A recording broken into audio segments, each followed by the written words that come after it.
In Tynwald this week, there were questions on the impact of the Iran war, an urgent question on bed spaces at Nobles, and the ongoing work at the White Hoe. We'll hear later about debates on the Post Office, scrutiny of government's response to Tynwald decisions, and the Horse Trams. But first, I spoke to Tim Glover. You and your colleague had urgent questions to the Chief Minister, or starred questions, I should say, to the Chief Minister in relation to the Isle of Man's preparation, or Isle of Man government's preparation or response to the war in Iran. So what did you think of the responses the Chief Minister gave? I was largely encouraged by what he said. It was what you'd expect him to be saying at this time. We'd obviously had the stories in the media and everything. I just felt we needed to have something said in Tynwald, and that's why I put the question down. UK government has admittedly released a somewhat uncertain bit of money, but as in uncertain as to who's going to benefit from it. But there has been some move, at least in the UK, to give reassurance to vulnerable people who have little access to additional funds to pay for their oil bills, which, heating oil bills will have gone quite considerably higher now as a result of this conflict. Yes, I think we're in a relatively good position. We heard about the buying that Manx Utilities have done, and they have a pretty full order book so far. We also am aware that there's not a petrol arrival ship into the island until the end of next month. So all of that looks encouraging in the short term.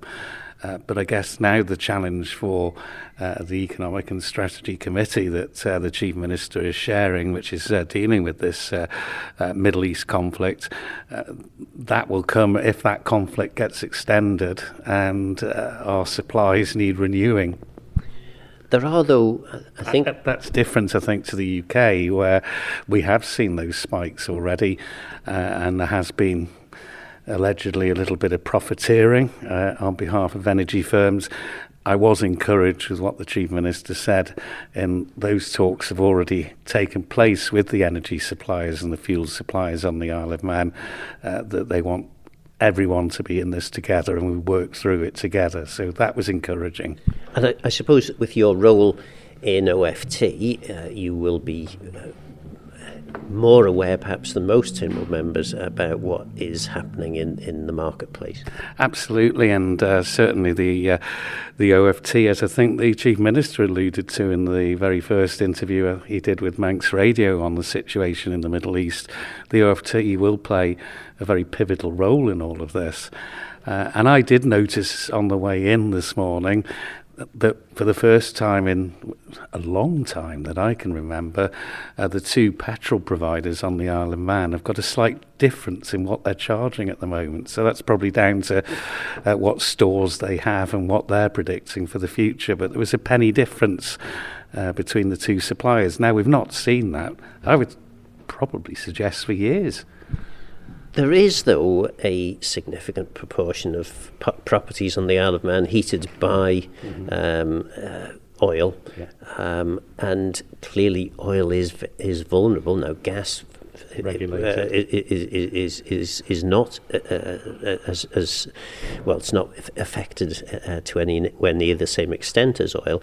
Do you think that people who have oil tanks and maybe are looking to refill their oil tanks, do you think that Isle of Man government is doing enough that they're going to be encouraged to say, oh yeah, we'll fill the tank up because we're going to be okay? I do know quite a few people, constituents, have come to me and said they've ordered their oil when this news broke. So there is a genuine fear out there. But I think at the moment it is just a monitoring situation. We're reassured by the answers we got from the Manx Utilities Chair in relation to another question, but also I think in what the Chief Minister said. But that is certainly something that the OFT, as consumer champions, will be keeping a very close eye on, and I'm hoping that the Chief Minister will be doing so as well. But he did allude to that, so I was relieved to hear that. That was Tim Glover. MUA Chair John Wannenberg had some good news on fuel bills. Talking to John Wannenberg, Chair of the Manx Utilities Authority, and you had some fairly positive news in relation to energy prices, certainly electricity prices, in answer to questions about the Iran war, certainly positive as far as the people in the Isle of Man are concerned, at least. Yeah, well, you're quite right. Obviously, it's bad news internationally, but on our hedging strategy, we're doing quite well. Obviously, the prices have jumped from, I think it was 70 pence a therm up to over 120, and indeed it touched 170. But we are hedged up until the end of the financial year. We're hedged by 91%. And that's on the back of, you may recall, about 10 days ago, we did a tariff increase, or the below inflation tariff increase of 1.5%. So we are looking strong in the short term, but no one knows how long this conflict's going to go on. And of course, if it does go on for longer, then wholesale gas prices will be going up, and the longer it will take for them to come down to previous levels. But for now, we are looking strong. So in terms of the supply of gas, I mean that comes through the pipeline from Ireland. So why does a war several thousand miles away impact on these prices? Well, very simply, it's supply and demand, isn't it? You know, when there's a war and where the gas comes from, then it's going to be in short supply. When everybody wants it, the price is going to go up. It's pretty much that simple. And in terms then of the MUA, I guess this highlights the need for us to develop more sustainable supplies of energy into the future. Well, never has it been more important to have our homegrown, consumable, renewable energy. I've been an advocate for that, and this underlines the fact that we are vulnerable to these spikes, and we need to take charge of our energy security as well as our food security. Both those things are vitally important for the future. That was John Wannenberg. Chief Minister Alf Cannon answered the questions on the Iran war. Obviously, that's some distance away from the Isle of Man, but the impact, particularly economic impact, is going to be faced by people here in the island. That's absolutely right. They're serious questions. They're relevant questions. Absolutely from day one. Personally, there was a recognition that this may have consequences for the island, economic and potentially social consequences. We've stood up the Economic National Strategy Board to look very specifically at this issue. We had the first meeting last week. We will meet again tomorrow. At the moment, the plan is to carry on meeting weekly. We obviously need data. We need information. We can clearly see some impact now coming through in energy supplies in terms of the cost of that energy supply. We know at the moment the best information is the supply chains are all secure. There is plenty of oil and gas and the energy to provide the energies that we need. But of course, as we all know, the price of that supply is going to be impacted. We can see that supply price impact coming through at the pumps now. We're waiting to understand how that's going to impact on heating oil in terms of the price that will come through. But we are working with the fuel companies, and in looking at our electricity supply and the pricing that was quite significantly impacted during the Ukraine or the early months of the Ukraine conflict, we're more confident that we've got stability there. The Manx Utilities Authority are well hedged in terms of the forward purchasing that they have made for next year. So we are very clear that there's not going to be any immediate impacts in that particular area. There will, though, have been people who have been impacted on this already. Your counterparts in the UK have announced schemes to support people, vulnerable people who are facing difficulty filling their oil tank, for example. I mean, the prices have increased quite considerably in relation to heating oil. We haven't heard anything yet from the Isle of Man government. Is this something that you are considering? So, well aware that £53 million of support has been allocated. It's not quite clear how that's going to be accessed or to whom that's going to go. So we're monitoring that position just in terms of understanding how that support is being provided. I think for us, again, it is about being substantially clear on the real impact on the island. And at the moment, it is not entirely clear at what price we are going to be receiving our fuels at.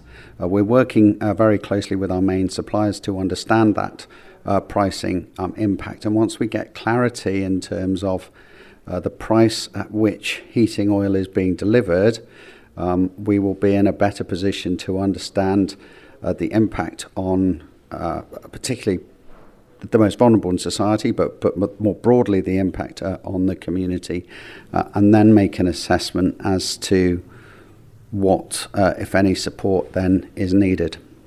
I suppose, though, people who are hearing on their news that this support is available in the UK, and we're not quite out of the sort of the cold months yet. People will be potentially wanting to fill their tanks up with heat and fuel, and not certain how they're going to afford to pay for it. So I absolutely understand the concerns. We have something like 15,000 households in the island who use heating oil. The other 18,000 are on the gas network. So recognise that substantial numbers of our households do rely on oil, and inevitably at some point are likely to want to top that up. We have to assess the price. Once I actually get the firm clarity on the price of the oil that is coming into the island, and the price that's then being distributed at, will be in a better decision to understand what support is needed. Look, we've demonstrated during the Ukraine crisis we are well capable of getting support out quickly and efficiently into the right areas. I need more data, more information, and we need clarity. The other thing that we don't understand at the moment, and of course didn't understand it in Ukraine in those early days, was the sort of depth, breadth and scale of this conflict. You're getting lots of mixed reports that we're going to see an end to cessation of hostilities within a few days, and then the next moment, other commentators are suggesting this could go on for some considerable months. I think my reassurance to everybody is that we are doing our very best to assess the information that is coming through. We are in contact with the main suppliers. We are clear and secure that in our knowledge that the supply chain is working, there are no threats there, and that we were going to continue to monitor the price impacts and if necessary react to support the community and the broader economy if we need to do so. And was it the Economy and National Strategy Board that may be new to some people? I have to say I had to look it up, but and using the government system, I did actually find it and found out who's on it. But for those listening, who makes up that board? So it is our main board in terms of looking at the overall sort of economic performance of the island, and also looks at key strategic issues that may be affecting the Isle of Man. I chair that board. I sit on it with the Treasury Minister, the Home Affairs Minister, who's also the Deputy Chief Minister, and also the Enterprise Minister. They're the four ministers that comprise the heart of that board, and the relevant officer support is provided from within those relevant key departments. And then finally, we've just had the conclusion of the debate into an investigation by the Public Accounts Committee into government or Tynwald Decisions government response report from 2 years ago, and you've subsequently had another report since then, and it's all starting to sound very confusing, and basically your suggestion is maybe we need to do this in a better way. Yeah, I mean, I think there are options for making this more streamlined. I think one of the key points that was being made is that a Tynwald decision that took place 7 or 8 years ago may not be relevant for a new government. In fact, a new government may have a completely different view on that, and that we should have these mechanisms available to us for the new government to report on those decisions.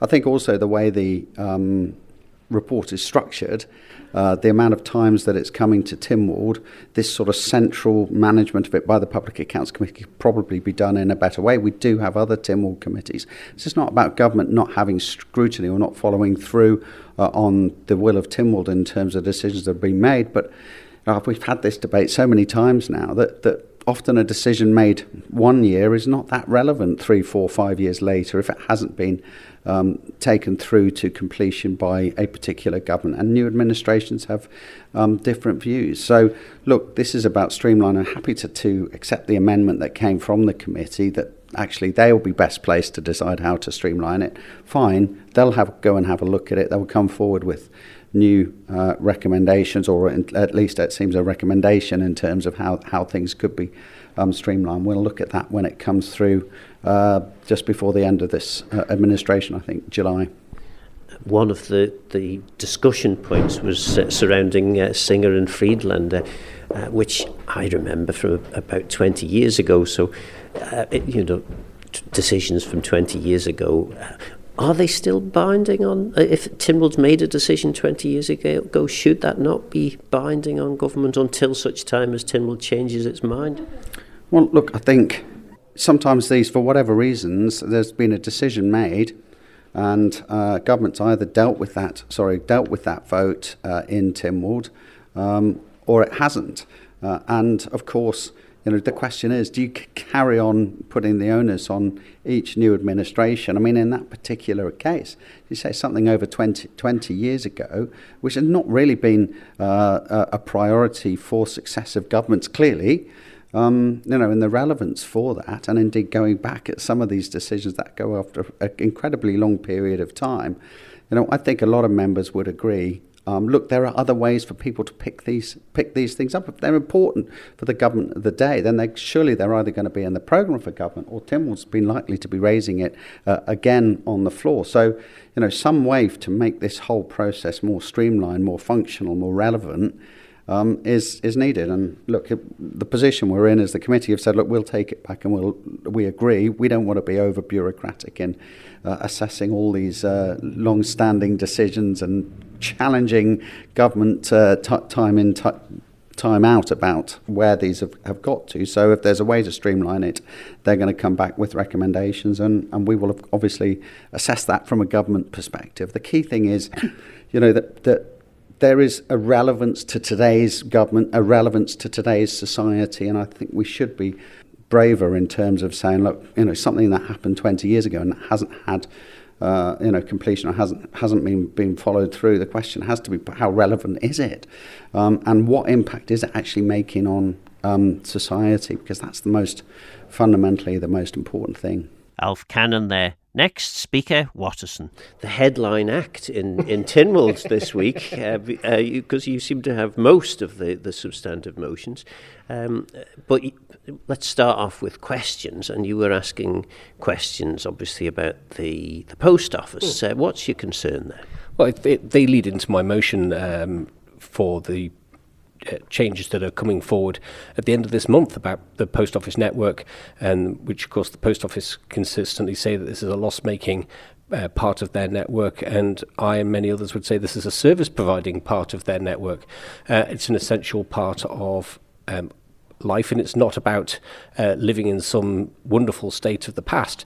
But I think government's been caught out with its sort of digital first, community last approach to delivery of services, and I think this needs exposing, and you can't just go and stop delivering services in a local community at the end of this month and hope that the hubs will be ready in a few months' time to help pick up the slack. I think it just shows a horrendous bit of bad planning on behalf of government and the post office, a lack of joined up government, and hopefully Tynwald members will have something to say on that later. There is, though, a phrase, use it or lose it, and I guess one of the reasons why these services are being withdrawn from post offices is because very few people actually now need to use that service. Well, actually, I wouldn't necessarily buy into that, given the numbers that were given to us this morning by the Treasury Minister. Hundreds of thousands of pounds a year going from government to the Isle of Man Post Office and on to sub-post offices for delivering those services. So I don't think that really stands up at all. Well, the post office network is clearly going to have to change in some way, because the general approach, I think, that for most people now is to do stuff online. Can you afford to have a post office network that survives purely to service a relatively small group of people when effectively the post office staff will be seeing fewer and fewer of these applications or fewer and fewer of that sort of business, which then means that they have less experience and are less able to support customers? Let's say I'm not trying to push water uphill, and the direction of travel is definitely increasingly digital online. The problem is that they withdraw the services from local areas where some people just aren't digitally enabled. There needs to be that support for those people to ensure that they can still pay their rates bill and do other things whether it's online or otherwise, but they need to be able to do that in their local community. You and I, we can do that sat at home on the internet. That's not an option that's available to everyone. The post office, as at present, still provides that option for those people who need it, for those who find it difficult to get out and about, and they can do that in their local community. We've been promised hubs. They'll be coming down the line sometime, maybe, there'll be a report in June, so when is that going to be implemented? And that's the real gap. That's the gap that I'm worried about, that people are going to fall into. And as a director of Southern Befrienders, I look at some of the clients there and worry about, if the post office isn't seeing them come through the door, if the people at the co-op or Tesco aren't seeing them come through the door, then how are you going to make sure that these people are okay and there's someone just keeping an eye out for them and helping them deliver their the services to them? And the infrastructure minister's comment that we will be doing something, but we probably won't be ready in time is perhaps not as encouraging as you would hope. Well, that's exactly my point. And so all I'm looking to try and do is firstly to get the Post Office to do what they promised they would do in 2019 when they brought along their change of strategy, and secondly to get government to try and work out how to bridge this gap. And if that means doing this for a little bit longer whilst they wait for the hubs to come in, then that doesn't seem like an unreasonable thing to ask in the short term. So then we move on to a few other items that have your name associated with them, one of which was a report produced by the Public Accounts Committee into a response to Tynwald decisions by Council of Ministers, which has subsequently been superseded by a more recent response a year later. And Chief Minister amended, and his amendment was then amended by Mr Hooper to suggest that maybe there's a better way of doing all this. That's right. We're open to the idea there's a slightly more efficient way of doing this. The fundamental principle with this is that when Tynwald has passed a resolution, made a decision, government's really responsible for implementing that decision. And if it's going to say that implementation has happened or the decision's closed, then it's up to Tynwald to decide that. And that's the principle that this is about, really. And that was what we saw today. And, in fairness to government, of the 130 that were put forward as being closed or implemented, there was something like 123 of them actually between the committees and the government and the back and forth that were absolutely fine and were happy to accept. And it was only on the last 6 or 7 that there was a bit of a fight, but actually it's worked out for the best. But it sort of goes to show that Tynwald needs to be the ultimate arbiter as to whether its decisions have been implemented. And it's great to see that when members of Tynwald go out to do seminars and things in the Commonwealth, one of the things that constantly comes up is, we've recommended these things to government, but it just disappears into a black hole and there's no way of checking on it. We've got this wonderful thing called the Tynwald Policy Decisions Report. It's a great check on the executive. It's held up around the place as a model of best practice. So it's something that does work, and it should maybe it could be done better, but it's something we should treasure. The Chief Minister has suggested to this programme that actually decisions that were taken by Tynwald 10, 15, 20 years ago should no longer be binding on government, because Tynwald will have changed and government will have changed and circumstances will have changed. How would you respond to that? Well, it's a very simple solution. Come back to Tynwald and get them changed. And how much simpler do you want, Phil? It's not. Obviously, it's not for me to tell the Chief Minister how he should do things. Well, in fact, but I'm happy to do so. So then, one of the perhaps the more fun aspects of your role, is that you're moving a select committee report on which you have had very little input, but it's the youth select committee. I've had absolutely no input into it, and you can tell that because it's a great report, but put together by some fantastic young people who have picked up a topic that's close to their hearts. They've done a fantastic job on it. It's rigorous, it's well thought through, it's the lived experience that these young people have. It's a great example of Tynwald as an institution ensuring that the youth voice is heard. If you give them a say, you give them a reason to stay. We're all about that in Tynwald, and this is a wonderful output that they've done, and look forward to the debate on it. And obviously the Youth Select Committee won't get a chance to put forward their views. Presumably you've had briefings from them and had things prepared for you to read out. Yes, I'm their humble spokesperson today, so I hope I do their work justice. But it is a fantastic report on housing and getting a foot on that housing ladder in the Isle of Man, as seen through the lens of actual young people living on the island. It's a great report. I think it'll get a good reception. That was Russian MHK Ewan Watterson. Next, Chair of the Youth Select Committee during their housing consideration, Alex Cowley. We've just witnessed your report being debated by Tynwald, and Tynwald backed unanimously the report. Yeah, I was very glad to see that, and it's almost inspirational in a way to see that young people's voices are being heard, and that our collaborative work will actually make a difference, and that we will be able to influence policies that are important to all young people on the Isle of Man. And what would you say was the overall thrust of the report? Obviously you had, was it 6 recommendations altogether? Yeah.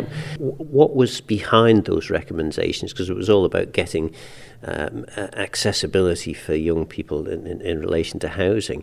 What was the evidence that pushed you in that direction? So when we initially met as a committee, something that was a common interest to us all was housing, because it would impact us all eventually at some point. And then we went out into Douglas town and spoke to young people similar age and saw what their opinions were. And then after that we sent out a questionnaire as part of our call for evidence. And everything we gained back all pointed us in the same direction, that actually housing was a big issue and was very important to young people across the board. And one of the problems that we have in the Isle of Man, of course, and this was highlighted in the debate by Paul Crane MLC, is we have this desperate need for a rebalance in terms of the economically active part of the population. The Isle of Man is growing older, so the things that you've recommended in your report will hopefully, if they actually are acted upon, make it a better place for young people to want to live and work. Yeah, and you do highlight an issue of young people not wanting to return to the Isle of Man if they go away for university, or just staying here even if they choose to work. I mean, it's really disheartening to go onto any housing websites, property sellers, and to see the price is completely out of any price range with an average salary, even if you have a higher salary. And then if you look to rent, you're not going to be able to save the money to buy in the future. And there was a real feeling that there wasn't much support from government in the first-time buyer scheme, and we did highlight many areas where we thought that could be improved.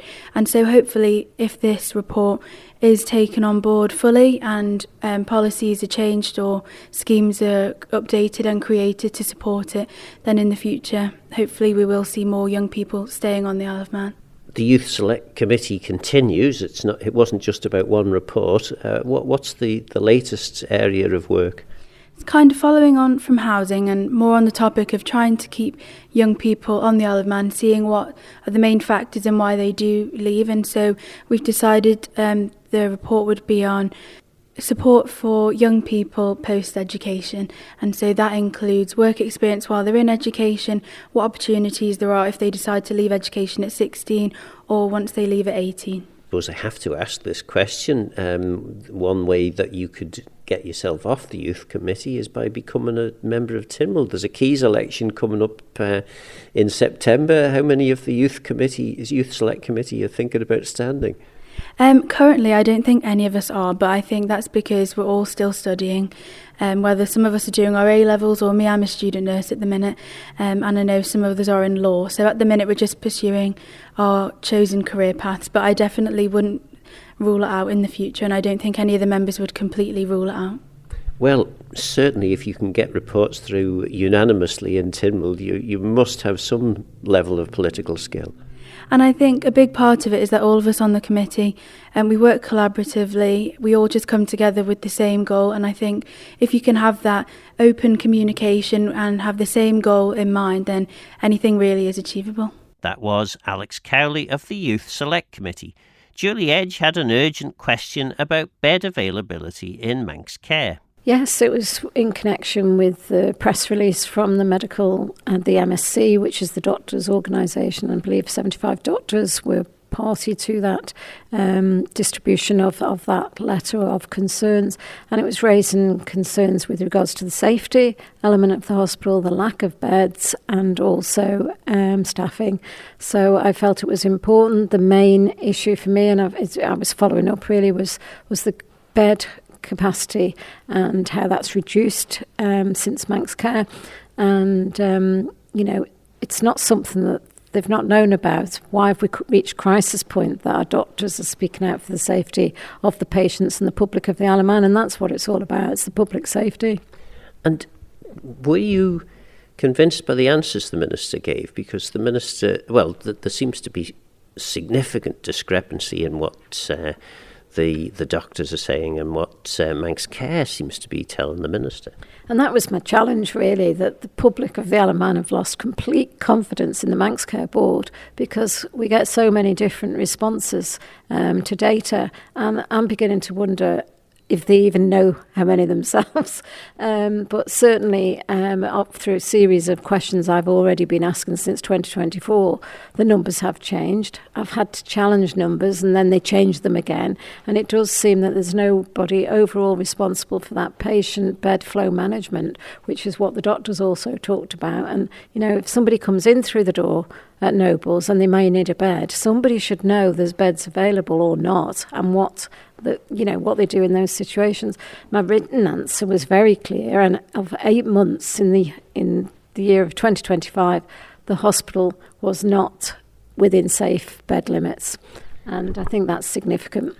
And the other thing about this, that there are several government documents that Manx Radio is aware of, current government documents, each of which has a different figure for how many beds are available at the hospital.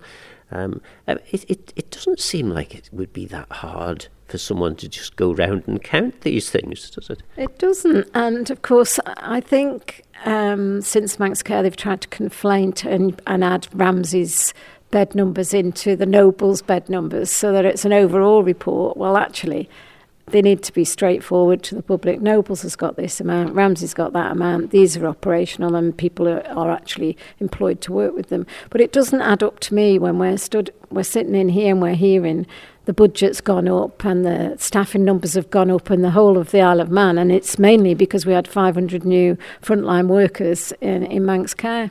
Again, I asked a question, it's back end of 2024 with regards to the additional 403 employees in Manx Care. And the answer I got back, Phil, was, well, we don't know where they're employed. We haven't been able to provide that information. That, again, is shocking. It's all data-driven and the reliability that the public expect for that funding. And if beds are reducing, why is the budget not reducing? Because you don't need so many staff if you've not got so many beds. So, personally, having worked in Old Nobles, we had one bed manager and we had more beds than we've got now. The Minister didn't answer that, hopefully she will, but if you haven't got a bed manager that knows how to manage the beds and work with the consultants for that flow through the hospital, we've got a real problem.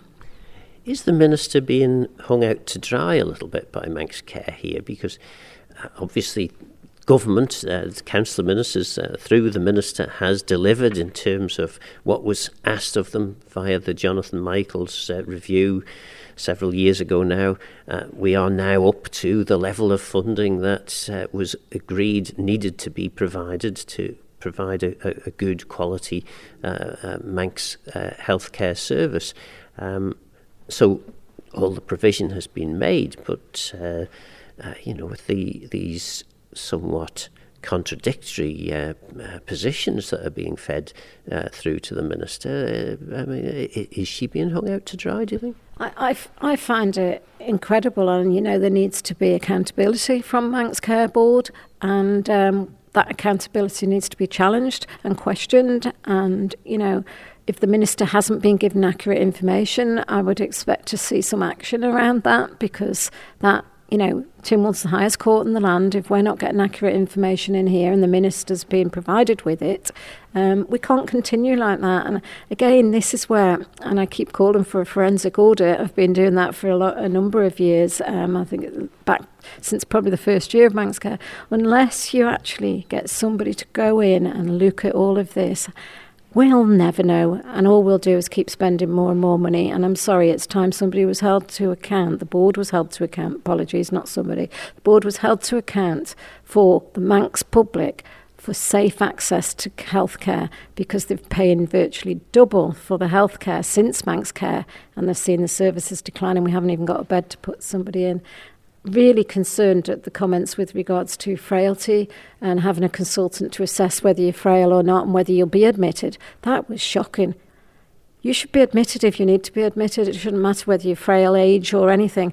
And that really shocked me to hear that today. So I will follow up on that, because at the end of the day, if the person's frail, but they're sending them back out the door to die somewhere else, so it's not a statistic. I'm sorry, I'm not prepared to accept that. That was a significant concern. Raised my eyebrows. Hopefully, I have heard it right, or if I haven't, I hope that'll be corrected. But I do want to see that framework. You were also alluding, earlier in this interview, but certainly in the questioning, that perhaps the levels of supply of bed spaces in the hospital is in some way unsafe. Well, clearly there's two. I know we've had the problem, and I really do understand we've had the problem with Ramsey having to close suddenly, but it's been closed a lot longer than expected. So where's the urgency for that? I think there's 20 beds or 25 beds at March Tynwald. However, 15 beds are occupied in Nobles because of that. So there's no forward strategic planning, I think, is my concern. And I've never seen that in it. Well, we do see it in areas of government, but never seen that in all my time working at Nobles Hospital. It was planned ahead, your replacement equipment, you knew your bed pressure. So when the hospital opened, and I think we said it was 314 beds, there was a clear plan there, and it said that hospital, when it opened, would cope with a population of 85,000. It even told you how much water would get utilised per year. Why has nobody in Manx Care looked at that report and said, well, we're missing here, we're missing that. What's gone wrong in between? Not all Manx Care, because they've only just taken over, but this is why it needs a complete look at. So Jonathan Michael's report, in my opinion, probably shouldn't have been followed to the record, because it was recommendations. We didn't have to take all them recommendations on board and cost the Manx taxpayer £200 million. Basic service and care is what we want. And the minister did open with this bed situation is not unique to the Isle of Man. We are different to the UK, and I'm a little bit fed up of hearing that coming out of Manx Care. We've always run a really effective, different health service that was supreme to the UK, and I don't want to see us going down the road of the UK. I think it's too late. I think we probably already have.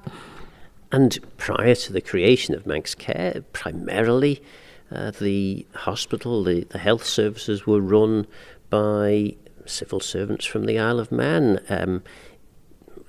Now, of course, Manx Care Board is primarily made up with experts, health experts from across the water. Do you think that's having an impact? I think it's a huge impact, and I think it's the lack of understanding, and particularly politically, people can access their politicians. People know what services we've had, and all they've now seen is the system is deteriorating rapidly and continuing to do so. So the public are crying out for somebody to step in and say, what's going wrong? What are we going to do about it? And I think the board need to be It's the minister that comes in here and has to speak up, not the chair of Manx Care Board.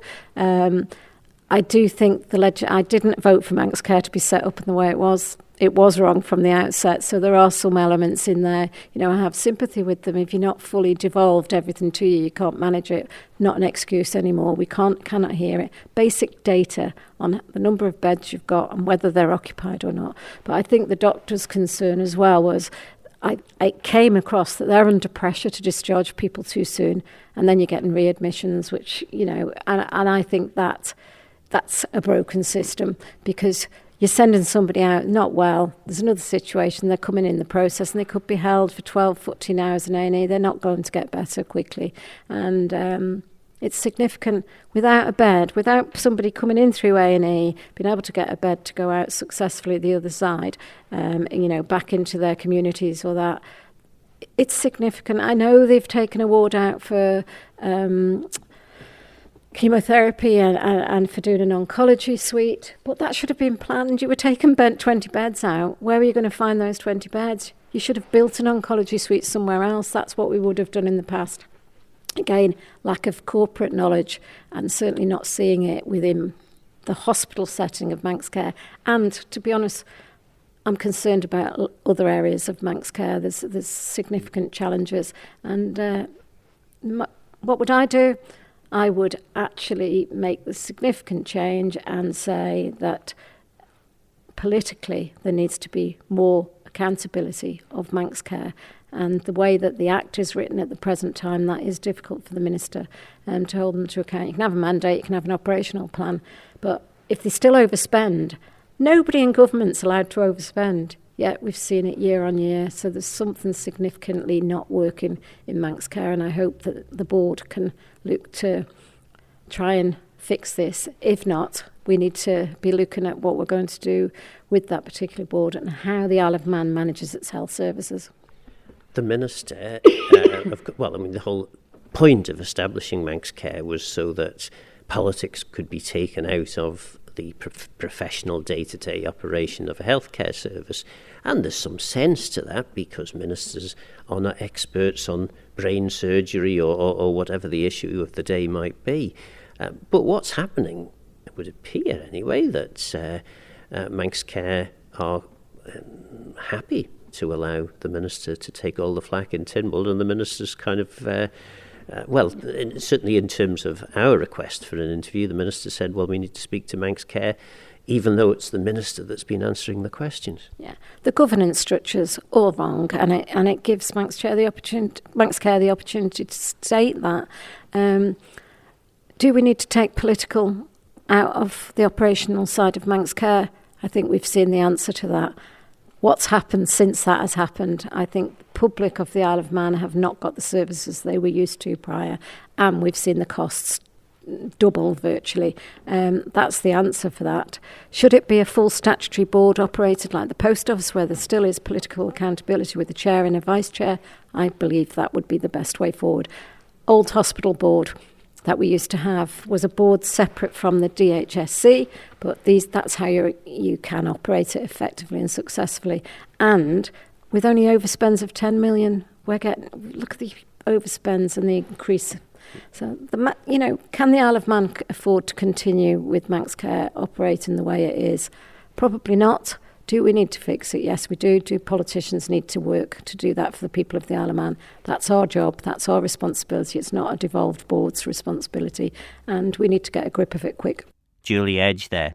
John Wannenberg had some good news for commuters trying to get into Douglas from the south. You also had a question in Tynwald about the works going on at the White Hoe, which the Manx Utilities Authority have some responsibility for. Have you found a solution to the issue with regards to the significant problems that we've got with traffic coming in and out of Douglas from the south? Well, Phil, yes, I think so. But first of all, what I would say is that there are significant problems with traffic, and I absolutely take that on board. But there are more significant problems with the underlying infrastructure, which had to be sorted out. And there's no way around that. You've got to do these things, or else the roads will just disintegrate. So I'm pleased to say that actually the MUA has been working very hard, and I could have said this yesterday, but I wanted to be sure that we'll convert to a one-way traffic at White Hoe from tomorrow. And hopefully we'll go to two-way traffic on the 25th, I think it is. So yes, they've been working incredibly hard, and it's all to do with these large chambers above the 900 millimeter line that goes from Douglas up to Meriveg. And these are things you absolutely have to get right. And it involves curing of concrete, which takes time, and it doesn't need any vibration and the rest of it. But I don't want to labour the point. The important thing is that we've completed the works a little earlier than we thought we would. And hopefully, from tomorrow, there will be one-way traffic into Douglas. So it's traffic travelling in from the south can go in that way. So I suppose that's going to be the busiest direction for the traffic. That's absolutely right, yeah. So subject to the curing and routine safety checks, the road remains scheduled to be opening on the 25th, and indeed that one-way section from tomorrow morning. And finally, Sarah Maltby succeeded in bringing Tynwald together to support getting a business case to Tynwald in May for finishing the horse tram track on the prom. You've been trotting along with a tremendous motion about horse trams, and all the members have got on board. Yeah, that's absolutely right. It feels like I have dragged a few of them kicking and screaming. Probably would have been easy to stick them on the horse tram and do this motion there, really. But no, yeah, positive outcome.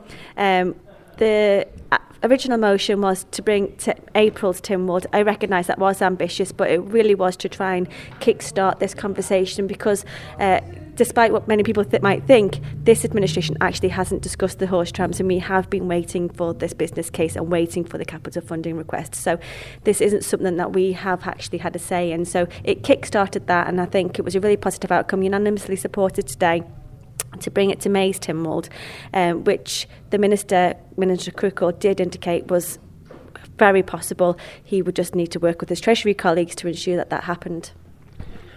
And that's quite surprising to me to learn that this iteration of Tynwald since the last Keys election, this hasn't been discussed. Yeah, it does surprise me too, but I suppose there has been a huge amount of things that we have had to deal with and to get through. You know, it's not been an easy administration. I think many people from on the outside would recognise that there has been so many global challenges as well as trying to get our own house in order. So yeah, it's not been an easy administration, and these sort of things kind of drift along, and you kind of assume it's coming. We'll get that resolution. It'll be coming forward. We've been told that by ministers, so it's not as if it's been blindly being led down some sort of garden path there. We have been told it was coming. It just hasn't ever got to the bit, and Mr. Gard made a video. It sparked within me a passion to say, right, this has gone on long enough now. You really have had as many opportunities as we possibly could afford. We need to bring this into the public domain, because at the moment the public don't think that we care about this, and actually there's members in that court who really care about the heritage on the Isle of Man, and so this was to bring that to the fore, to say, if you're not going to do it, I'll do it. And the really, I suppose, positive thing about all of this is that the Minister was very positive in his contribution. Yes, he amended your motion to something a little less certain. That ultimately was amended to something a little bit more certain again. But effectively, though, the Minister was saying, yeah, we're going to do this. Yeah, he did. And obviously, I do want to really believe him. I'm a very optimistic person. You know, I don't think anybody sets out to not deliver the will of Tynwald. Sometimes it can feel that way, and I'm really concerned that if the May deadline is missed, what happens next? You know, this isn't a win yet. We haven't got that final decision. May is the new proposed date. That seems to be what the DOI believes that they can deliver to. We just really need Treasury to fully embrace this. And like I said, when government wants to move fast, it most certainly can. And there is a process to go through. And I completely understand that. I was in Treasury for 2.5 years. But I also understand that Treasury meet weekly, and that if a meeting needs to be pulled together, then it most certainly can be. So there really isn't an excuse to say that we haven't got time to deliberate this or to look into the finer details. They absolutely have. The DOI Minister made a commitment on the 24th of February in the House of Keys that he was planning on bringing this to May. So between that date and May, that's a considerable number of weeks to have time to consider and to go through the business case that the DOI has got. So I really don't think there's any more time for excuses. And as I said, the end of the line for excuses is definitely approached. That was Sarah Maltby. So what do you think? Are you a tram supporter? Do we need a post office network? Is government doing enough to address rising fuel costs resulting from the Iran war? Let me know your thoughts on the programme by contacting Phil Gaughan at manxradio.com and get in touch if you have any ideas for future shows. Don't forget this programme is available as a podcast. I'm Phil Gaughan. Go to myosangage.com. Thanks for listening.